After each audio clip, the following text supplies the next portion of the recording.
Sullivan, aka the gym coach, has gone missing in Japan. Oh my god, where'd he go? Now, season 2 hit a little while ago, much like the Avatar. When the world needed him most, Luke was nowhere to be seen. Maybe not actually the Avatar, I don't think anyone really liked this guy. Now, don't get it twisted, Lukey Pookie has had a legacy since Street Fighter 5. He's ready for Street Fighter 6 and he came in swinging. Season 1 was his season by far. I mean, the boy had everything. He had a good punch, good range, an insanely fast fireball, insane supers. He could stuff every approach you could think of. Aside from theoretical stuff, let's take a look at some of the results that Luke accomplished. From Cat Kami, you can see in every sense of the word, Luke was completely dominant. This brings us on to Capcom Cup X, where they had online and offline qualifiers. And let me tell you, both the online and offline were just Luke Goon sessions. Mentioning Luke or the word perfect is like PTSD to a Twitch Street Fighter 6 viewer. Leave me alone!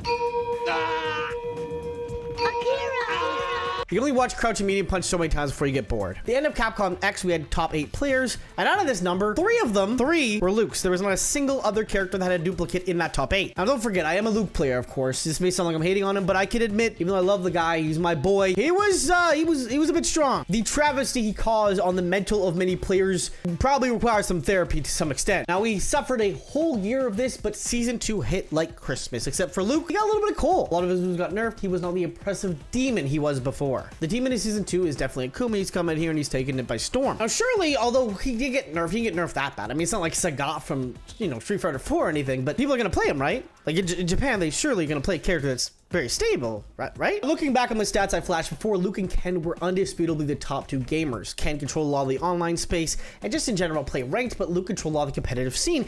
But Ken's still there. Luke, not so much. If you want to even just take a look at week 2 of the World War stuff from the CPT event qualifier, you'll see there's only 1 Luke player. So who actually did qualify for Capcom X, so this is a very well-trained Luke player, but there's only 1. There's a lot more Kens. I also play Ken, don't worry. Now, I know what you might say. We had CEO give us a Luke and Noah the Protege, NL, and Riddles. Now, don't get it twisted. Last time I checked, Daytona was not in Japan. NA are still gonna play Luke. Let me tell you something. You can nerf medium crouch, but you can't nerf our gosh darn freedom, baby. Ah, what's a kilometer, baby? Can't nerf those stars, baby. Medium crouch of freedom, baby. Sorry, that it was given to me by a friend. They asked me to use it in a video. Now, for this video specifically, though, we are going to be touching on the reduced visibility of Luke just in Japan. It would take me thousands of hours to scrub through every footage ever, every tournament happening around the world, so I just focused on Japan for this video. It's important to understand the importance that Japan has over FGC culture. Japan in general has a lot of top players over there. We have the GOAT Daigo and Tokido and numerous other players. I can't even name them all in this video, would take too long. There is a lot of top players over there. A lot of people even go there to train because the community they have is just so strong. They're highly respected in all aspects of the fighting game community. The prize pools they participate for are a lot smaller. This also goes in turn with Smash. They don't play for a large pot or popularity. It's for the love and skill of the game. But with that respect comes a large